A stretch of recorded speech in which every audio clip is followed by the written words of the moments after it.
Birds, Google Apps, you name it, the NSA is spying on it, and the Reason Magazine's Catherine Dengue-Ward has had enough of it. This is getting kind of repetitive, Catherine. Not your visits here, but maybe the reason for your visits here. Here we go again. What the heck?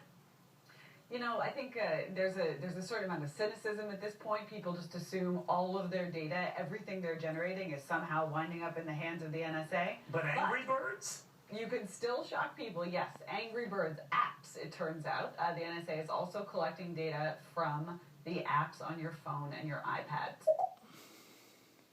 It's also collecting data from the apps on your phone and your iPad. NSA is also collecting data from the apps on your phone and your iPad. So, to what end? What was the justification for it, or including that in the arsenal of spy missions? Right, so there's this idea that, we need to create this incredibly complete database, that we need to be able to see what kind of people of interest, or, the friends of the friends of the friends of people who maybe are terrorists. We need to know everything about them.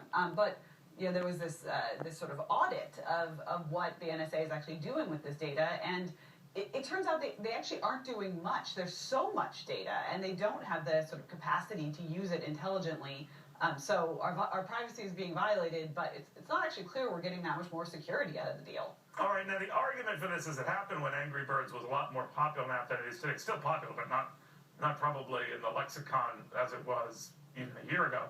But I'm just wondering what's hot right now and what they could be doing right now, because for all the moaning back and forth that they're getting too intrusive, no one has stopped them. Right. Well, and no one can. I mean, this is the thing about this incredibly opaque process. We have courts that are rubber stamping these decisions, and it's not just the NSA, it's all levels of law enforcement. I mean, a year ago, Reason Magazine published a piece called "Your Cell Phone is Spying on You." It's all levels of law enforcement that are rubber stamping these decisions, and it's not just the NSA, it's all levels of law enforcement. I mean, it's all levels of law enforcement. I mean, a year ago, Reason Magazine published a piece called "Your Cell Phone is Spying on You." It was mostly about local law enforcement and about how they're using it to try and find people who sell drugs. But it goes all the way up through the national security complex, and nobody really has the power to check it, in part because we don't know what's going on until after the fact. Well, maybe had they renamed it Not So Angry Birds or Pleasant Birds, just with an attitude, it probably wouldn't have gotten the NSA's attention. We'll never know. Patriotic birds. Patriotic birds, yeah. That would have happened. Of course, they called them T-birds.